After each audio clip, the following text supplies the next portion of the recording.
నమస్తే, welcome to city 24/7 top debate. నేను సురేష్.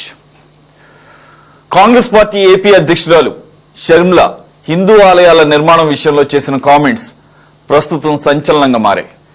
దళిత వాడల్లో గుడులు కట్టడానికి ముందు స్థానికంగా స్కూల్స్, మౌలిక వసతుల కల్పనపై దృష్టి పెట్టాలని, ముఖ్యంగా ఆడబిడ్డల కోసం టాయిలెట్స్ నిర్మించాలన్నారు. షర్మిల చేసిన ఈ వ్యాఖ్యలపై రాష్ట్ర దేవాదాయ శాఖ మంత్రి ఆనం రామనారాయణ రెడ్డి ఫైర్ అయ్యారు. షర్మిల చేసిన వ్యాఖ్యలు విద్వేషాలను రెచ్చగొట్టేలా ఉన్నాయన్నారు. అవసరమైన చోట స్కూల్స్, టాయిలెట్స్ నిర్మాణం చేస్తున్నామని, అయితే ఆలయాలకు సంబంధించిన డబ్బుతో ఆలయాలే నిర్మిస్తామని స్పష్టం చేశారు ఆయన. ముందుగా అంశంపై డిబేట్లో పార్టిసిపేట్ చేస్తున్నారు తెలుగుదేశం పార్టీ అధికార ప్రతినిధి బండారు వంశీకృష్ణ గారు. నమస్తే sir, welcome to the debate.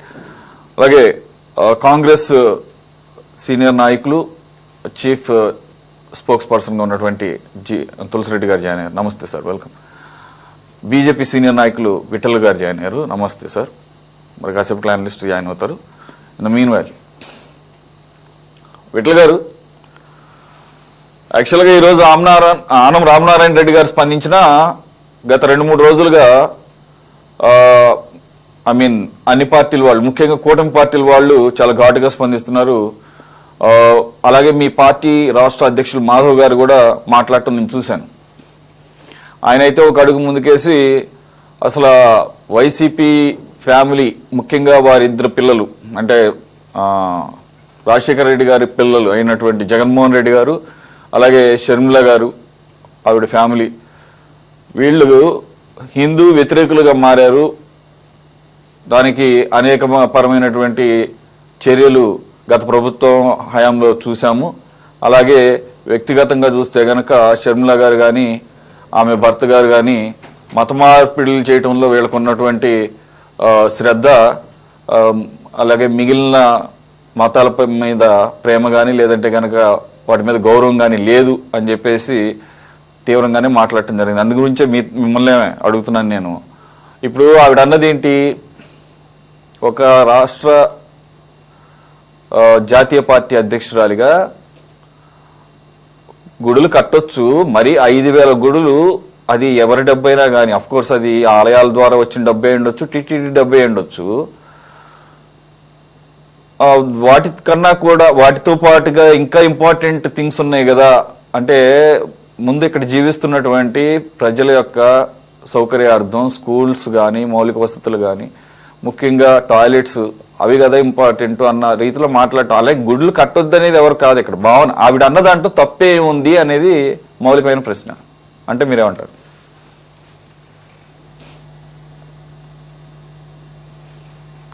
Sir, me audio మ్యూట్లో ఉంది సార్.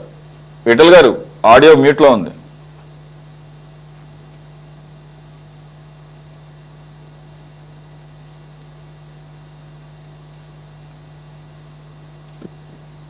సురేష్ గారు, ముందుగా మీకు అదేవిధంగా డిబేట్ లో పాల్గొంటున్న పెద్దలు తులసిరెడ్డి గారికి, రాజు గారికి, మిగతా పెద్దలందరికీ కూడా ముందుగా శుభ సాయంకాలం. అదేవిధంగా మన ఈ యొక్క ఛానల్ ని వీక్షిస్తున్న ప్రజలందరికీ కూడా నా తరఫున, భారతీయ జనతా పార్టీ తరఫున దసరా శుభాకాంక్షలు తెలియజేస్తున్నాను. ఈరోజు ముఖ్యంగా మన ఆంధ్ర రాష్ట్రంలో కొంతమంది, అంటే రాజకీయంగా మనుగడ లేక ఒక మూలన కూర్చోవాల్సిన పరిస్థితి ఏర్పడినటువంటి కొంతమంది ఏదో ఒక రకంగా ప్రచార ఆర్భాటం కోసం, ప్రజల్లో తన యొక్క పేరు ఏదో ఒక విధంగా వినపడటం కోసం చేసేటువంటి కొన్ని, ఒక తప్పుగా పెద్దవాళ్ళు కాబట్టి తప్పు మాట మాట్లాడకూడదు, కానీ ఇటువంటి కూతలు కుయటం ఆరోగ్యానికి మంచిది కాదు. ఎందుకనే అంటే మనందరం కూడా అన్ని మతాలు, అన్ని కులాలు అందరం కలిసి జీవిస్తున్న ఆంధ్రప్రదేశ్ లో ఈ యొక్క మతాల మధ్య, కులాల మధ్య చిచ్చురేపాలనే భావనే కలగటం శోచించదగినటువంటి విషయం. రెండోది ఏంటంటే, అసలు షర్మిల గారు, వారి భర్త గారు ఈ యొక్క మత మార్పిడిల ద్వారా వ్యాపారపరమైనటువంటి సేవ చేస్తున్నామనే ముసుగులో సంపాదించుకుంటూ మనుగడ సాగిస్తున్నటువంటి కుటుంబం వారిది. కాబట్టి ఆమె అటువంటి మాట మాట్లాడటంలో కూడా అతిశయోక్తి లేదేమో అనిపిస్తోంది. ఎందుకంటే వాళ్ళకి వృత్తే అదైపోయినప్పుడు ఆమె అటువంటివి మాట్లాడటం, కానీ ఏదో ఒక రకంగా ప్రచారంలోకి రావాలనుకున్నటువంటి ఆమె ఎత్తుగదైతే ఒక రకంగా సఫలీకృతం అవుతుందేమో అనిపిస్తోంది. ఎందుకంటే ఉదాహరణకి ఈ పూట మనమే ఈ యొక్క చర్చ పెట్టాం, అట్లాగే అందరూ కూడా తన గురించి తన యొక్క మాటల గురించి చర్చించుకోవాలా, తనని 1-4 సార్లు గుర్తించుకోవాలా అనే భావం తప్ప నాకైతే దీంట్లో ఇంకేం కనపడట్లా. కారణం ఏమంటే వాళ్ళ కుటుంబంలో వాళ్ళ అన్నయ్య గారైనటువంటి జగన్మోహన్ రెడ్డి గారు అసెంబ్లీకి ₹1 కోటి చొప్పున చర్చలకి కేటాయించిన రోజున ఈ మాట ఎందుకు మాట్లాడలేదు ఈమె గారు? ఒకటి. పోతే రెండోది, ఈ యొక్క దేవాలయాలు టీటీడీ దేవస్థానం తరఫున చేసేటువంటి యొక్క అభివృద్ధి, అదేవిధంగా ఈ దేవాలయాల నిర్మాణం చేయాలనేటువంటి ప్రతిపాదనలు ఏవైనప్పటికీ వాస్తవంగా ప్రభుత్వానికి కానీ ప్రభుత్వ ధనానికి కానీ ఎటువంటి సంబంధము లేదు. భగవంతుడికి భక్తితోటి, అదేవిధంగా ఈ యొక్క దేవాలయాల అభివృద్ధి కోసం భక్తులు వేస్తున్నటువంటి కానుకలతోటి కొనసాగుతున్నటువంటి టీటీడీ బోర్డులు ఇంకా మరిన్ని భగవంతుని యొక్క దేవాలయాలను నిర్మించి వాటి ద్వారా ప్రజలని భక్తి భావంలోకి తీసుకువెళ్ళాలనేటువంటి ఒక మంచి భావనతో ప్రియతమ ముఖ్యమంత్రి గారి యొక్క ప్రతిపాదన తీసుకొస్తే, ఏదైనా ఏం చెప్పినా ప్రతిపక్షంలో ఉన్నాం కాబట్టి విమర్శించాలి అనే భావం తప్ప అసలు ఇది విమర్శించాల్సింది కానీ వ్యతిరేకించాల్సింది కానీ సందర్భం కాదు. వారు చెప్పినట్టుగానే మిగిలిన సౌకర్యాలు కల్పించడానికి ప్రజలకి ప్రభుత్వానికి బాధ్యత ఉంది. ప్రభుత్వం చెయ్యాలా, ప్రభుత్వాన్ని మనం అడగాలి, తప్పు లేదు. కానీ ఇదొక ధార్మిక సంస్థ. ఆ ధార్మిక సంస్థలో వాళ్ళు చేసుకునేటువంటి డెవలప్మెంట్లకి ముఖ్యమంత్రి గారు సూచనలు చేసినంత మాత్రాన ఆమె వాటిని విమర్శనాత్మకంగా మాట్లాడటం అనేది బాధ కలిగిస్తున్నది. ఎందుకనే అంటే మీ మతం మీరు నమ్మారు, తప్పులేదు. మీ మతాన్ని మీరు అభివృద్ధి చేసుకోవడానికి మీరు ఏవేవో ప్రచారాలు చేస్తున్నారు, చేసుకోండి. కానీ హిందూ మతం మీద పడాల్సిన అవసరం అయితే లేదు. కానీ ఒక పెద్ద అగ్రస్థానంలో ఉన్నటువంటి అధిక సంఖ్యాకులైనటువంటి హిందువులని విమర్శిస్తే తప్ప మాకు ప్రచార అవకాశాలు కలగవు అనే భావంతో ఈ విధమైనటువంటి ప్రచారాలు చేస్తే ఇవేమీ ఎక్కువ కాలం నిలబడేవి కాదు. ఎందుకంటే గతం నుంచి మనం చూస్తున్నాం, మనకి పూర్వం కూడా జరిగినాయి. ఎందరో ఈ యొక్క హిందూ మతాన్ని ఏదో ఒక రకంగా డ్యామేజ్ చేయాలనో భూస్థాపితం చేయాలనో అనేక విధాలుగా ప్రయత్నం చేసినటువంటి ఇటువంటి వాళ్ళు ఎంతో మంది కాలగర్భంలో కలిసిపోయారు. అందుకని దీన్ని ప్రత్యేకించి ఒక విషయంగా తీసుకోవాల్సిన అవసరం కూడా నాకేం కనపడట్లేదు. ఎందుకంటే సహజ సిద్ధమైన బుద్ధిని చూపిస్తున్నారు.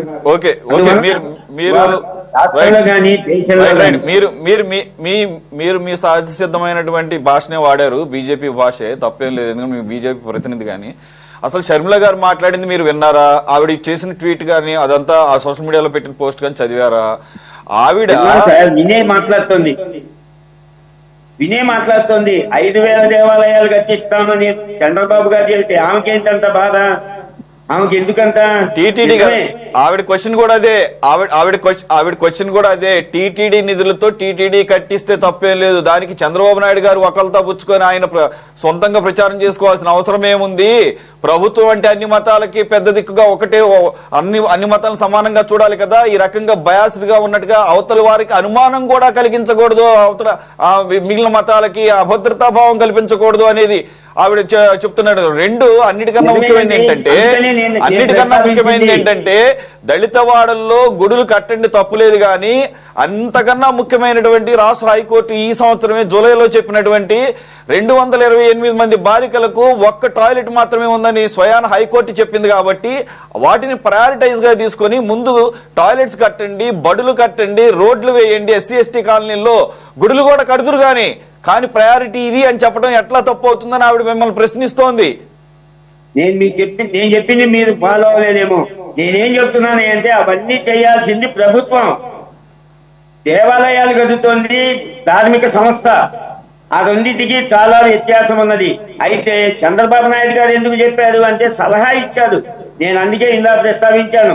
గతంలో జగన్మోహన్ రెడ్డి గారు ప్రభుత్వ ధనంతో ఈ యొక్క ధార్మిక సంస్థల ధనంతో చర్చీలు కట్టడానికి అసెంబ్లీకి ₹1 కేటాయించిన రోజున ఈ యొక్క బాధ, ఈ యొక్క పొదుగు బలహీన వర్గాల మీద వారికి ఉన్నటువంటి ప్రేమ ఎందుకని చూపించలేకపోయారు అని అడుగుతున్నా నేను. ఆ రోజు కూడా చెప్పుకున్నట్టయితే ఈ రోజు నేను ఆనందించేవాడిని. ఓకే విఠల్ గారు, యువర్ పాయింట్ టేకెన్. తులసిరెడ్డి గారు స్పందిస్తారు. తులసిరెడ్డి గారు ప్లీజ్. ఇప్పుడు ఆవిడ చెప్పింది ఏమి, దళిత వాడల్లో మీరు చెప్పినట్లు గుడులతో పాటు బడులు మౌలిక సదుపాయాలు కూడా కల్పించండి అని చెప్పింది. గుడులతో పాటు బడులు మౌలిక సదుపాయాలు. కాబట్టి ఇది దీంట్లో వచ్చేసి పెద్ద రాజకీయం చేయాల్సింది ఉంది. రెండవది వచ్చేసి చంద్రబాబు నాయుడు చెప్పిన దాని మీద చెప్పింది. మనం ఎంత టీటీడీ ధార్మిక సంస్థ అయినప్పటికీ అందరికీ తెలిసిందే, టీటీడీ దాని అపాయింట్మెంటే రాజకీయ పునరావాసం ఉంటుంది, దాంట్లో ప్రభుత్వం యొక్క డైరెక్షన్స్ ఉంటాయి, మనకు అది తెలిసిందే. కాబట్టి ఆ నేపథ్యంలో చంద్రబాబు నాయుడు గారు దాని మీద గుడులతో పాటు బడులు మౌలిక సదుపాయాలు కూడా దళిత వాళ్ళు కల్పించండి అని చెప్పడం జరిగింది. లేదు దాన్ని చెప్పాలనుకుంటే లేదమ్మా, టీటీడీ తరఫున వచ్చేసి ఆలయాలు కట్టడానికే ఉంది, గుడులు కట్టడానికి ఉంది, బడులు కట్టడానికి లేదు ధార్మిక సంస్థ తరఫున అంటే ఓ మాట సరిపోతుంది కదా. ఇక్కడ గుడులు బడులు మౌలిక సదుపాయాలు, అది చంద్రబాబు నాయుడు మీద మాట్లాడిన దాని మీద టీటీడీ మీద ప్రభుత్వం యొక్క ఇండైరెక్ట్ పరోక్షంగా పాత్ర ఉంటుంది, అందరికీ తెలిసిన విషయమే. ఆ నేపథ్యంలో అన్నాక దాన్ని ఈ విధంగా గుడులు మాత్రం కట్టేదానికే ఉంటుంది, బడులు కట్టేదానికి ఉడక ఇప్పుడు వచ్చేసి అనేక కాలేజీలు నిర్వహిస్తున్నారు, చేస్తున్నారు కదా. టీటీడీ తరఫున వచ్చేసి కాలేజీలో నేను చదివిందే ఎస్వి ఆర్ట్స్ కాలేజీ, నేను చదివింది ఎస్వి మెడికల్ కాలేజీ. ఎప్పుడో అప్పుడే వచ్చేసి శ్రీ వెంకటేశ్వర ఆర్ట్స్ కాలేజ్ నేను చదివింది, మెడికల్ కాలేజ్ వచ్చేసి ఎస్వి మెడికల్ కాలేజీ వి హాస్పిటల్ నేను చదివింది. కాబట్టి బడులు మౌలిక సదుపాయాలు కూడా కల్పించితే ఒక అంటే దానికి లేదు అంటే సరిపోతుంది కదా. దానికి ఇంత రాజకీయం ఇంత రాద్ధాంతం అవసరం ఉంది నా అభిప్రాయం. నేను ఇంతకంటే ఇది సెన్సిటివ్ సబ్జెక్ట్ కాబట్టి నేను ఇంతకంటే ఎక్కువగా ఈ విషయం మీద వ్యాఖ్యానించదలుచుకోలేదు. అంటే మేబీ నేను అనుకుంటా షర్మిలా గారి యొక్క కుటుంబ నేపథ్యాన్ని ఇక్కడ ఎక్కువగా టార్గెట్ చేస్తున్నారు అన్నట్లుగా అర్థమవుతుంది. సరే, ఏది ఏమైనా ఇంకా ఈ ఆవిడ వరకు దాంత వరకు ఇంకా మిగతా కాంగ్రెస్ కు సంబంధించి డెఫినెట్ గా వచ్చేసి కాంగ్రెస్ కు దళితులకు ఉన్న అనుబంధము, కాంగ్రెస్ కు టీటీడీకి ఉన్న అనుబంధము, కాంగ్రెస్ కు హిందూయిజానికి ఉన్న వ్యతిరేకము, బీజేపీకి హిందూ పేటెంటా కాదా, ఇవన్నీ చర్చనీయాంశం. దానికి వచ్చేసి ఐఎమ్ రెడీ. ఇక్కడ కాంగ్రెస్ కు దళితులకు సంబంధించి ఇది పేగుబంధం. కాంగ్రెస్ కు దళితులకు ఉంది తల్లి బిడ్డల పేగుబంధం. ఎప్పుడో ఈ పార్టీలన్నీ పుట్టక ముందే, బీజేపీ గాని టీడీపీ గాని జనసేన గాని ఈ పార్టీలన్నీ పుట్టక ముందే 15% ఎస్సీలకు విద్యా ఉద్యోగాల్లో రిజర్వేషన్లు కల్పించిన పార్టీ కాంగ్రెస్ పార్టీ. తర్వాత వచ్చేసి స్థానిక సంస్థలు కానీ మిగతా ఎమ్మెల్యే ఎంపీ కానీ పాపులేషన్ జనాభా ప్రాతిపదికన రిజర్వేషన్స్ కల్పించింది Congress party. SC sub plan కు చట్టబద్ధత కల్పించింది కాంగ్రెస్ పార్టీ. తర్వాత అనేక హాస్టల్స్ కానీ గురుకుల పాఠశాలలు కానీ తర్వాత భూ పంపిణీ కార్యక్రమాలు కానీ ఎస్సీ కార్పొరేషన్ కానీ ఇవన్నీ చేసింది కాంగ్రెస్ పార్టీ. కాబట్టి కాంగ్రెస్ పార్టీకి దళితులకు సంబంధించి తల్లి బిడ్డల పేగుబంధం. ఈవెన్ 60 సంవత్సరాల కిందటనే ఒక దళితుడైన దామోదరం సంజీవయ్యను పెద్ద రాష్ట్రానికి ముఖ్యమంత్రి కాకుండా ఏఐసిసి అధ్యక్షుడిగా చేసిన పార్టీ. కాబట్టి కాంగ్రెస్ కు దళితులకు ఉన్నటువంటి బంధం తల్లి బిడ్డల పేగుబంధం. ఇక టీటీడీ అన్నామా, టీటీడీ వచ్చేసి ఏదో వీళ్ళు వచ్చిన తర్వాత బీజేపీ వచ్చిన తర్వాతనో టీడీపీ వచ్చిన తర్వాతనో ఏదో టీటీడీ ప్రాముఖ్యత వచ్చినట్టు అనుకుంటున్నారు. ఇది 8వ శతాబ్దం నుండి ఉంది అనమాట. ఇది ఆనాడు వచ్చేసి తొండమాన్ చక్రవర్తి 8th సెంచరీ నుండి తర్వాత చోళులు, తర్వాత పాండ్యులు, విజయనగర రాజులు డెవలప్ అయితే వచ్చి చివరికి వచ్చేసి ఆ ఘాట్ రోడ్లు వచ్చిన తర్వాతనే టీటీడీకి అంత ప్రాముఖ్యత వచ్చింది. ఆ 2 ఘాట్ రోడ్లలో 1944లో మొదటి ఘాట్ రోడ్ వేశారు, అది ఆంగ్లేయుల కాలంలో. తర్వాత 1974లో అప్పుడు నేను తిరుపతిలో ఎంబీబీఎస్ చేస్తున్నాను. అప్పుడు అన్నారావు వచ్చేసి ఇవో, అప్పుడు కాంగ్రెస్ ప్రభుత్వం 1974లో సెకండ్ ఘాట్ రోడ్ వేశారు. సెకండ్ ఘాట్ రోడ్ వేసిన తర్వాతనే టీటీడీకి అంత ప్రాముఖ్యత వచ్చింది. అంతకుముందు ఉండేది కానీ ఇంత ప్రాముఖ్యత లేదు. ఘాట్ రోడ్లు first ghat road, second ghat road వచ్చిన తర్వాత. కాబట్టి దళిత గోవిందమ్మ పెట్టింది కాంగ్రెస్ హయాంలో, తర్వాత ఘాట్ రోడ్లు వేసింది కాంగ్రెస్ హయాంలో, అనేక సంస్కరణలు ఇంప్లిమెంట్ చేసింది టీటీడీలో కాంగ్రెస్. కాబట్టి ధూపదీప నైవేద్యం కార్యక్రమం పెట్టింది కాంగ్రెస్. ఈ యొక్క హరిజనవాడల్లో వచ్చేసి దళిత వాడల్లో కానీ మిగతా చోట్ల కానీ ఈ యొక్క రామాలయాలు మిగతా ఆలయాలు కట్టేదానికి నిధులు ఇస్తా ఉండేది కాంగ్రెస్. కాబట్టి కాంగ్రెస్ కు టీటీడీకి ఏదో వీళ్ళు వచ్చిన తర్వాత అంత మొత్తం డెవలప్ అయినట్టు, టీటీడీ అంత ముందు ఏమి లేనట్టు అనే విధంగా వీళ్ళు ఏదో టీటీడీ వాళ్ళ పేటెంట్ అయినట్టుగా బీజేపీకో లేకుంటే టీడీపీకో అని అంటున్నారు. అది కరెక్ట్ కాదు. తర్వాత ఏదో విధంగా వచ్చేసి ఏదో హిందువులను దూరం చేయాలా అనే యాంగిల్లో చేసేస్తున్నారు. ముందుగా మహాత్మా గాంధీ ఏఐసిసి అధ్యక్షుడు, ఆయన చనిపోయే ముందు కూడా హేరామ్ అన్నాడు. భగవద్గీత చదివి ఆయన భగవద్గీత నెత్తి కింద తల కింద పెట్టుకొని పడుకునేవాడు. ఆయన అన్ని సమస్యలకు పరిష్కారం భగవద్గీతంతో తీసుకునేవాడు. కాబట్టి అయోధ్యలో రామాలయానికి వచ్చేసి తలుపులు తెరిచింది రాజీవ్ గాంధీ హయాంలో.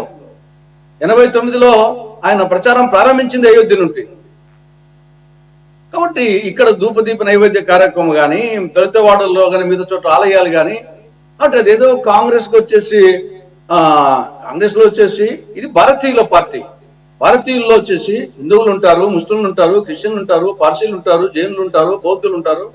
బట్ ఇది భారతీయుల పార్టీ. అందుకే భారత జాతీయ కాంగ్రెస్, ఇది కూడా భారతీయ జనతా పార్టీ, మీది కూడా భారతీయ, మాది భారత జాతీయ కాంగ్రెస్.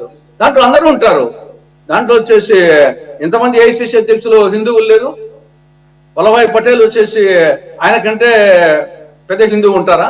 మరి ఆయన వచ్చేసి ఏఐసిసి అధ్యక్షులుగా ఈ దేశానికి మొదటి ఉప ప్రధానిగా, హోమ్ మినిస్టర్ గా లేడు. కాబట్టి అది ఏదో ఇలా పేటెంట్ అయినట్టు హిందూయిజము, కాంగ్రెస్ వచ్చేసి ఏదో హిందువులకు దూరం అయినట్టు అనే ఒక పిక్చర్ క్రియేట్ చేయాలని చూస్తున్నారు. అది కరెక్ట్ కాదు. Right right sir. Bandaru Vamsikrishna garu, మీరు కూటమిలో భాగస్వాములే, బీజేపీ ఉన్నటువంటి ఆ కూటమిలో ఉన్నారు కాబట్టి అది పొలిటికల్ అలయన్స్. మరి మీరు ఏమన్నా సిద్ధాంతపరమైన అలయన్స్ కూడా ఏమైనా పెట్టేసుకున్నారని తెలియట్లేదు. అంటే ఆ రకమైనటువంటి దాన్ని ఏమంటారు, ఓవర్ ద బోర్డ్ స్టేట్మెంట్స్ ఈ మధ్య ఎక్కువగా కనపడుతున్న నేపథ్యంలోనే షర్మిల గారి వ్యాఖ్యలు ఆ సందర్భంగానే చేశారని ఆవిడ క్లారిటీ కూడా ఇచ్చారు. నేనేమన్నాను, అది చంద్రబాబు నాయుడు గారు ప్రచారం కోసం చేయాల్సినటువంటి కార్యక్రమం కాదది. టీటీడీ తన ఆదాయంతో, తన నిధులతో ఆలయాలు కడితే అది టీటీడీ కడుతుంది. దానికి అఫ్కోర్స్ తులసిరెడ్డి గారు చెప్పారు, ఇన్ప్రాక్టికల్, అది గవర్నమెంటే దాని కనుసన్నల్లోనే ఉంటుంది కాబట్టి పేరుకి స్వతంత్ర ప్రతిపత్త సంస్థ అని చెప్పినా కానీ మరి అంత ప్రచారానికి వాడుకుంటాం అనేది కరెక్ట్ కాదు. మీరు రాష్ట్రానికి సీఎం, అన్ని మతాలకి కూడా రిప్రజెంటేషను.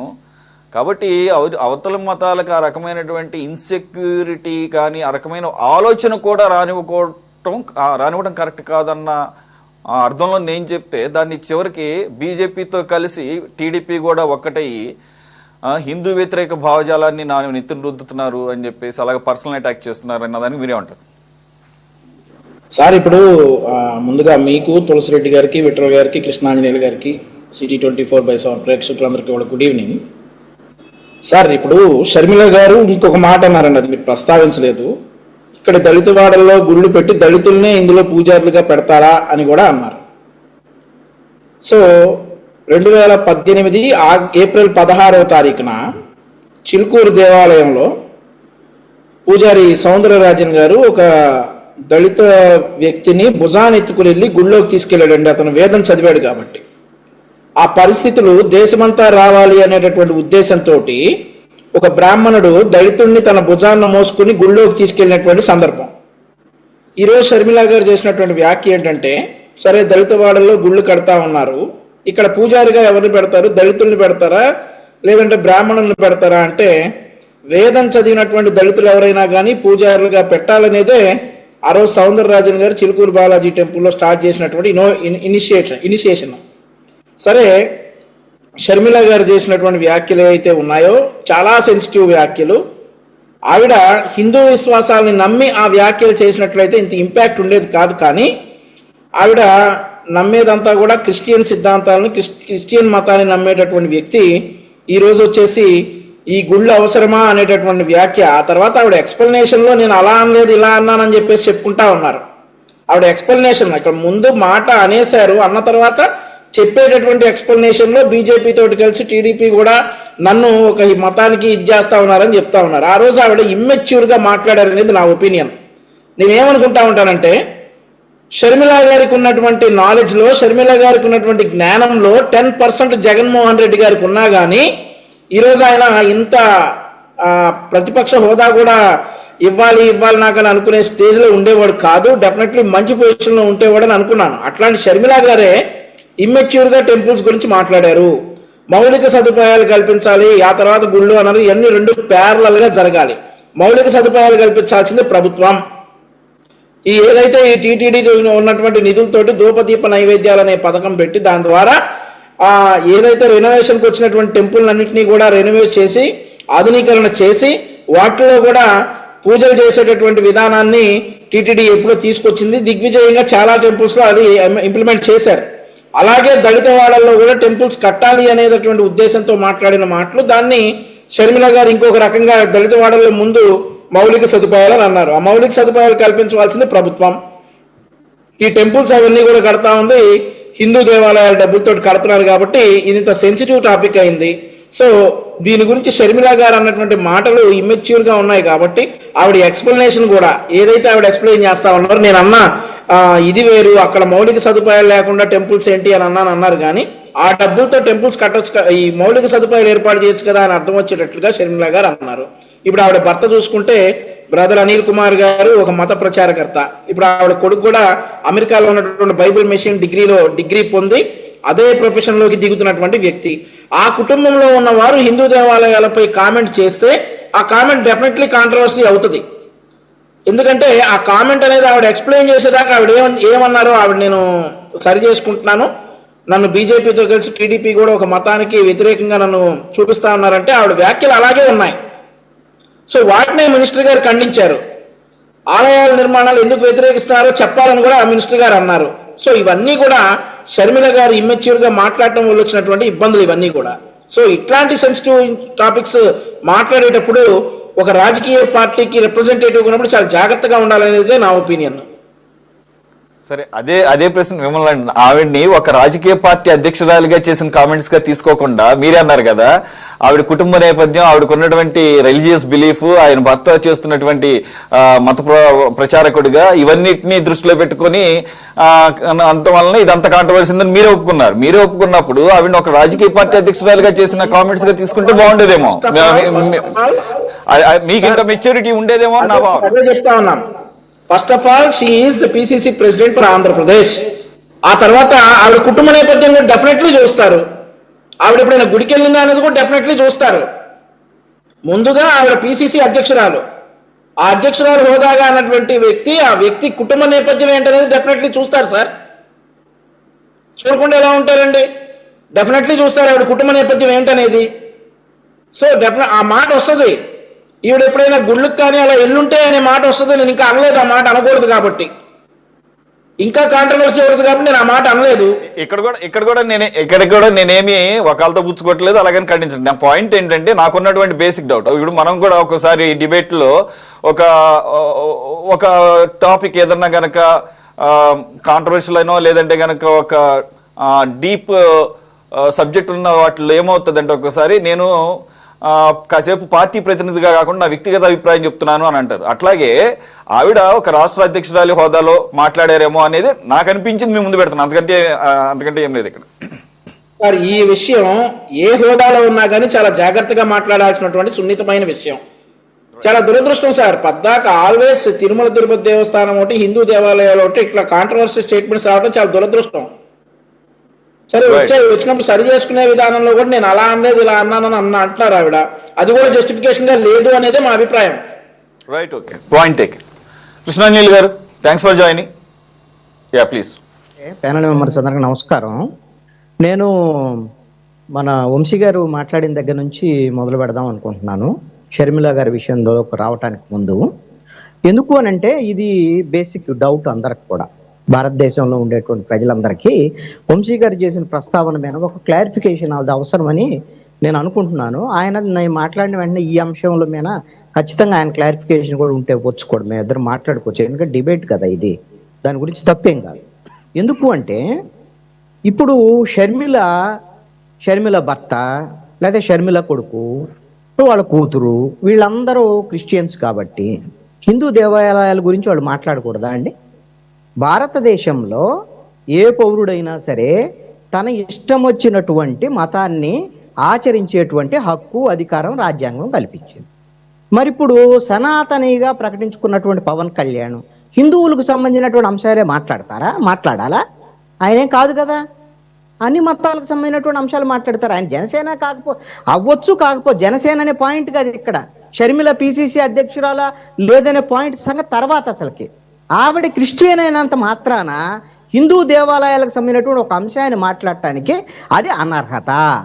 ఇప్పుడు చంద్రబాబు నాయుడు అదేవిధంగా వాళ్ళ కొడుకు లేకపోతే వాళ్ళ సతీమణి లేకపోతే వాళ్ళ కోడలు వీళ్ళందరూ హిందూ ధర్మాన్ని పాటిస్తారు, అది వాళ్ళ ఇష్టం.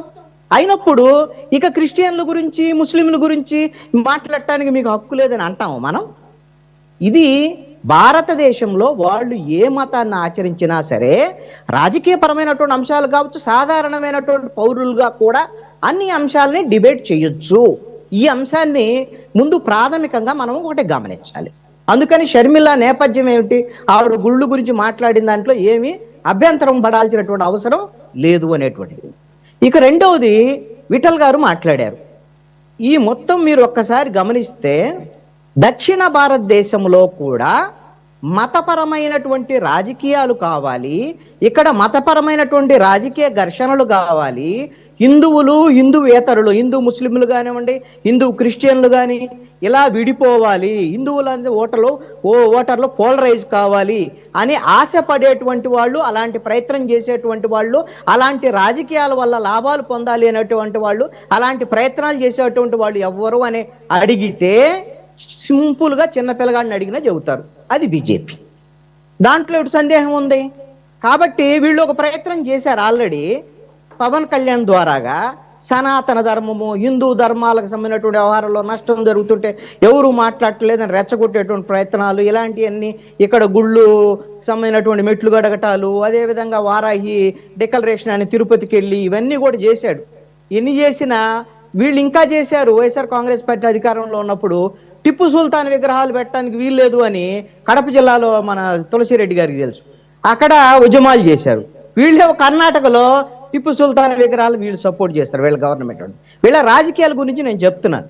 ఈ మొత్తము ఈ షర్మిల లేవనెత్తినటువంటి అంశంలో ఇక్కడ విన్ విన్ సిచ్యువేషన్, అంటే ఇద్దరికీ లాభం ఉండేటువంటి రాజకీయాన్ని మొదలు పెట్టారు. ఇది ఎవరు అని అంటే కూటమికి సంబంధించినటువంటి వాళ్ళే ఇదంతా. ఎవరు అంటే షర్మిల కూడా ఈ రాజకీయంలో చాలా వ్యూహాత్మకంగా భాగస్వామ్యం అయ్యారు. ఎందుకు అనంటే ఆవిడ ఈ సంవత్సరంన్నర కాలంలో షర్మిల ఎప్పుడూ కూడా ఈ కూటమి ప్రభుత్వం మీద, ఆవిడ కాంగ్రెస్ పార్టీకి ఎవరు ప్రత్యర్థి ఆంధ్రప్రదేశ్లో అంటే ఎవరైతే బీజేపీ మొదటి ప్రత్యర్థి కావాలి, ఆ తర్వాత రాజకీయ ప్రత్యర్థులుగా ఉన్నటువంటి అధికారంలో ఉన్న తెలుగుదేశం కావాలి, జనసేన కావాలి. కానీ షర్మిలకి రాజకీయ ప్రత్యర్థి ఎవరయ్యా అంటే జగన్మోహన్ రెడ్డి. ఆయన అధికారంలో ఉన్న ఆయన ప్రత్యర్థి, ఓడిపోయినా ఆయనే ప్రత్యర్థి. కాబట్టి ఇప్పుడు ఈ సంవత్సరంన్నర కాలంలో ప్రభుత్వ వైఫల్యాల మీద ఏమీ మాట్లాడలేదు, ఎక్కువ మాట్లాడలేదు. అంతా వైసీపీ ప్రభుత్వానికి సంబంధించినటువంటి అంశాల మీద మాట్లాడుతూ వచ్చారు. జగన్మోహన్ రెడ్డి టార్గెట్ చేశారు. అది ఆవిడకి సంబంధించినటువంటి ఆవిడ ఆస్తుల గొడవలు, ఆవిడకు ఉండేటువంటి వ్యక్తిగతమైన వ్యవహారాలు ఇవన్నీ ఉన్నాయి. అయితే ఈ విషయంలో కూటమి షర్మిలకి ఇద్దరికి ఉపయోగపడేటువంటి అంశాలుగా ఎలా అంటే ఈ అంశం మీద ఒక చర్చ రావటం ద్వారాగా ఇది హిందూయేతరులకు సంబంధించినటువంటి అంశం, అది కూడా దళితులకు సంబంధించినటువంటి అంశాల మీద ఒక చర్చ రావటం ద్వారాగా ఇది హిందూ మతపరమైనటువంటి అంశాలకు సంబంధించిన ఆంధ్రప్రదేశ్లో కూడా మతపరమైన రాజకీయాలలో మతపరమైన అంశాల మీద చర్చకు వచ్చేటువంటి విధంగా చేయటంలో ఈ రోజు ఆనం రామనారాయణ రెడ్డి రెస్పాండ్ అయినా, లేకపోతే బీజేపీకి సంబంధించినటువంటి భానుప్రసాద్ ఎవరో వాళ్ళు ఉన్నారు, భానుప్రకాష్, ఇలాంటి వాళ్ళు రెస్పాండ్ అయినా వీళ్ళ యొక్క నేపథ్యం ఏంటి అని అంటే మతపరమైనటువంటి అంశాలని రాజకీయం చేయటం ద్వారాగా ఆంధ్రప్రదేశ్లో కూడా ఈ మతపరమైన విభేదాలు రెచ్చగొట్టాలనేటువంటి ప్రయత్నం. దీంట్లో షర్మిలకు వచ్చే లాభం ఏంటి అని అంటే ఈ విధంగా మతపరమైనటువంటి అంశాల మీద రాజకీయం ఈ మాట్లాడినందువల్ల ఒకవేళ ఇలాంటి అంశాలన్నీ చర్చకొస్తాయి, వాళ్ళ కుటుంబ నేపథ్యాన్ని తీసుకొస్తారు, ఇవన్నీ ముందే తెలుసు షర్మిలకి. ఇది అయినప్పటికీ లాభం ఏంటి అని అంటే ఈ కూటమి ప్రభుత్వం మీద, కూటమి ప్రభుత్వం ఆవిడ టార్గెట్ చేస్తుంది, ఆవిడ కూటమి ప్రభుత్వాన్ని టార్గెట్ చేస్తుంది. దీని ద్వారాగా వీళ్ళిద్దరి మధ్య రాజకీయం నడిచేటువంటి విధంగా చేయటం ద్వారాగా వైఎస్ఆర్ కాంగ్రెస్ పార్టీని పక్కకు పడి నెట్టేసేటువంటి ప్రయత్నాలు చేయొచ్చు. రాజకీయంలో సహజమైనటువంటి విషయాలు, తప్పు కూడా ఏం కాదు. పోనీ వైసీపీ ఏమన్నా మెయిన్ పాలిటిక్స్ లో ఉండేటువంటి ప్రజల తరపున ఏమైనా మాట్లాడుతుందా? అది లేదు కదా. జగన్మోహన్ రెడ్డి ఎట్లాగా అసెంబ్లీకి రావట్లా, ప్రజల తరపున ఆయన మాట్లాడేది లేదు. కాబట్టి ఇప్పుడు షర్మిల చేసే రాజకీయమా లేకపోతే దీనివల్ల వచ్చే లాభాలు నష్టాలు ఏంటంటే దీనివల్ల ఎవ్వరికీ లాభం లేకపోగా కొత్త రకమైనటువంటి మతపరమైనటువంటి అంశాల వైపు వెళ్ళేటువంటి ఈ రాజకీయాల వల్ల నష్టం. ఇక షర్మిల లేవనెత్తినటువంటి అంశాల్లోకి వస్తాను నేను. ఇక్కడ అసలుకి టీటీడీ కట్టేటువంటి ఈ దళిత కాలనీల్లో ఉండేటువంటి వీటిల్లో దేవాలయాలు కడతారు. ఏంటి? వెంకటేశ్వర స్వామి దేవాలయాలు కడతారు. ఏంటి దానివల్ల వచ్చే ప్రయోజనం ఏంటి? ఇంతకుముందు వైఎస్ఆర్ కాంగ్రెస్ పార్టీ ఉన్నప్పుడు కూడా, బొమ్మన కరుణాకర్ రెడ్డి ఉన్నప్పుడు, లేకపోతే అంతకుముందు కూడా దళిత గోవిందం ఇలాంటి అని దళిత కాలనీలో ఈ విధమైనటువంటి వెంకటేశ్వర స్వామి గుళ్ళు లేకపోతే గుళ్ళు పునరుద్ధరణ ఇవన్నీ చేశారు. ఏంటి ప్రయోజనము? మాల వెంకటేశ్వర స్వామి తయారవుతాడు, లేకపోతే మాదిగ వెంకటేశ్వర స్వామి తయారవుతాడు. ఆ గుళ్ళోకి వాళ్ళు తప్ప ఎవరు పోరు, వేరే వేరే వాళ్ళు రారు. ఈ వీళ్ళని ఎలాగో వేరే గుళ్ళోకి రానేట్లు, ఊళ్ళో ఉన్న గుళ్ళోకి, ఇప్పుడు గుళ్ళోకి వెళ్ళటం అనేది రైట్ కదండి. ఒక గుడి అనేటువంటిది సామాజిక పరమైన దేవుడికి సంబంధించినటువంటి అంశము. అది ఏ ఊళ్ళో ఉన్నా లేకపోతే ఇంకో చోట ఉన్నా ఏ గుళ్ళోకైనా ఎవరైనా పోవచ్చు. ఇది రాజ్యాంగం చెప్తున్నటువంటి అంశం. అది సామాన్యమైనటువంటి దళితులకి లేదు, లేకపోతే ఉన్నతమైనటువంటి స్థానాల్లో ఉన్నటువంటి రాష్ట్రపతి వంటి వాళ్లకు కూడా భారతదేశంలో 70 ఏళ్ల స్వతంత్ర భారతదేశంలో రాష్ట్రపతి స్థాయికి వెళ్ళినటువంటి వాళ్ళకు కూడా గుళ్ళల్లోకి వెళ్ళేటువంటి అర్హత లేనటువంటి వివక్షని కొనసాగించేటువంటి పరిస్థితులు ఉన్నాయి. ఇలాంటి పరిస్థితుల్లో వీళ్ళు ఉదారంగా మేమేమో వేలకు వేలు గుళ్ళు దళిత కాలనీలో కడతామట. ఇప్పుడు కృష్ణాంజలి గారు, ఇప్పుడు మీరు చెప్తున్నటువంటి పరిస్థితులు ఇప్పుడు కూడా ఉన్నాయంటారా? ఏమండి మీరు చెప్పండి. అజ్మీర్ దేవాలయంలోకి రామనాథ్ కోవిందుని వెళ్ళనీయకపోతే ఆయన మెట్ల మీద కూర్చొని పూజలు చేసినటువంటి మాట వాస్తవమా అవాస్తవమా? అదే విధంగా పార్లమెంటుకు సంబంధించినటువంటి మన కొత్త పార్లమెంటుకు సంబంధించినటువంటి మొత్తం ప్రారంభోత్సవానికి మన రాష్ట్రపతి ద్రౌపది ముర్ముకి ఇన్విటేషన్ ఉందా? ఏంటిది? ఇది వివక్ష కాకుండా ఏమనాలి? ఇప్పుడు ఉందా లేదంటే ఇప్పుడు కూడా ఉంది. అనేక రూపాల్లో అన్ని ప్రాంతాల్లో అన్ని చోట్ల కొనసాగుతున్నటువంటి పరిస్థితి ఉంది. ఇప్పుడు కులం అనేటువంటి సమస్య అధిగమించలేనటువంటి పరిస్థితుల్లో మతపరమైనటువంటి రాజకీయాలని మళ్ళీ చొప్పించేటువంటి ప్రయత్నాలు చేయటం వల్ల ఇప్పుడు దళిత కాలనీలో గుడులు పెట్టినందువల్ల వచ్చే ప్రయోజనాలు ఏమీ లేకపోగా అదనపు సమస్యలు వచ్చేదానికి అవకాశం ఉంది. ఇక షర్మిల లేవనెత్తినటువంటి అంశం, అయ్యా మీరు టీటీడీ ద్వారా గుడులే కట్టండి. మరి చంద్రబాబు నాయుడు ప్రకటన చేశాడు కదా. చంద్రబాబు నాయుడు ప్రకటన చేసినప్పుడు చంద్రబాబు నాయుడు ముఖ్యమంత్రి కదా, అయ్యా వాళ్ళు గుళ్ళు కడతారు, నువ్వు బడులను ఆ బాత్రూమ్లు కట్టు అని చెప్పేసి చంద్రబాబు నాయుడు అడిగింది. చంద్రబాబు నాయుడు కాకపోతే ఎవరు అడుగుతారు? ఆయన కదా ముఖ్యమంత్రి. చంద్రబాబు నాయుడు ఇప్పుడు ఎగేసుకొని ఇదిగో మేము వేల గుళ్ళు కడుతున్నాం హిందువులు కానీ ఎందుకు ప్రకటన చేశాడు? బీజేపీ వాళ్ళ దగ్గర మెహర్బానీ పొందటానికి. మేము హిందువుల తరపున మాట్లాడుతున్నాం, హిందువుల ప్రతినిధిగా మీకన్నా నేను ఎక్కువగా మీకు సపోర్ట్ చేస్తున్నాను అని ఈ మధ్యకాలంలో మీరు కూడా ప్రస్తావన చేశారు కదా. ఆయన వాళ్ళ అబ్బాయి ఇద్దరు కూడా బీజేపీ కన్నా ఎక్కువగా హిందుత్వాన్ని భుజానేసుకొని మోసేటువంటి ప్రయత్నాలు చేస్తున్నారు. ఎందుకయ్యా అంటే వీళ్ళ రాజకీయ ప్రయోజనాలు, వీళ్ళ భయాలు, వీళ్ళకు ఉండేటువంటి ఇప్పుడు జగన్మోహన్ రెడ్డి ముఖ్యమంత్రిగా ఉన్నప్పుడు బీజేపీ వాళ్ళు చంద్రబాబు నాయుడుకి మంచి స్ట్రోక్ ఇచ్చారు. ఆ విధంగా జగన్మోహన్ రెడ్డి ద్వారా అరెస్ట్ చేయించారు. ఆ తర్వాత చంద్రబాబు నాయుడు వచ్చి పొత్తు పెట్టుకునేటువంటి విధంగా చేశారు. అదే విధంగా ఇప్పుడు చంద్రబాబు నాయుడు నిద్రలో కూడా బీజేపీకి వ్యతిరేకంగా మాట్లాడకుండా ఉండేటువంటి విధంగా ఈ రోజున తయారు చేసుకున్నారు చంద్రబాబు నాయుడిని. రేపొద్దున చంద్రబాబు నాయుడు వారసుడుగా నారా లోకేష్ ముఖ్యమంత్రి అవ్వాలన్నా అక్కడ ఉండేటువంటి నరేంద్ర మోడీ, అమిత్ షాకి సంబంధించినటువంటి ఆమోదం కావాలనేటువంటిది ఇది బహిరంగ రహస్యం. ఇందుకే ఈ విధంగా హిందుత్వ జపము, బీజేపీ జపము అయిన కాడికి కాని కాడికి చేస్తున్నారు. మీరు చేసుకోండి, కూటమిలో ఉన్నారు. కానీ రాష్ట్రానికి కావాల్సినటువంటి వాటి మీద ప్రయోజనాలు వచ్చేటువంటి విధంగా వాళ్ళు చేస్తుంది లేదు, ఏమీ లేదు. ఈ విధమైనటువంటి మతపరమైనటువంటి రాజకీయాల విషయంలో మరి బీజేపీ వాళ్ళు చేసేటువంటి కుట్ర రాజకీయాల్లో చంద్రబాబు నాయుడు కూడా భాగస్వామ్యం అవటం అనేటువంటిది బాధాకరమైనటువంటి విషయం. ఆయన కూడా వాళ్ళు ఉచ్చులో చిక్కుకున్నాడు. అంతకన్నా బాధపడటం కానీ చేయగలిగినటువంటి పరిస్థితి ఏమీ లేదు. Right Krishna, I mean, any counter or any reply or retort? Sir, Vittal garu or Vamshakrishna garu, you want to add any more? ఏం లేదు సార్, ఎత్తలు చెప్పినట్టు కొత్తగాల్చినెత్తడానికి మేము ఒకళ్ళు ఉన్నాము ఈ రాష్ట్రంలో. అందరూ అన్ని చేస్తారు, అన్ని మతపరమైనటువంటి కార్యకలాపాలే చేస్తాయి అన్ని పార్టీలు. కానీ మతపరంగా ఉద్రేకాలు సృష్టించేది బీజేపీ అని బీజేపీ మీద కొత్తగాల్చినెత్తనే తప్ప మేమా వ్యాఖ్యలు చేసింది దేవాలయాలు కట్టద్దన్నది, లేకపోతే దేవాలయాలకి డబ్బులు దండగెందుకు అన్నది. అందువల్ల ఏంటంటే ప్రజలు అన్ని గ్రహిస్తున్నారు. ఏది మతపరమైన పార్టీయో, ఏది ప్రజల కోసం పనిచేస్తున్న పార్టీయో ఈ రోజున దేశవ్యాప్తంగా అందరూ గమనిస్తున్నారు. మనమేదో ఇక్కడ ఇంతవరకు ఈ గదిలో కూర్చొని మన మీద మాట్లాడుకోవటం కాదు, అంతా ప్రజలు అన్ని గమనిస్తున్నారు. రైట్, మీరు అన్నది కరెక్టే, ప్రజలు అన్ని గమనిస్తున్నారు. సో వాళ్ళే ఫైనల్ గా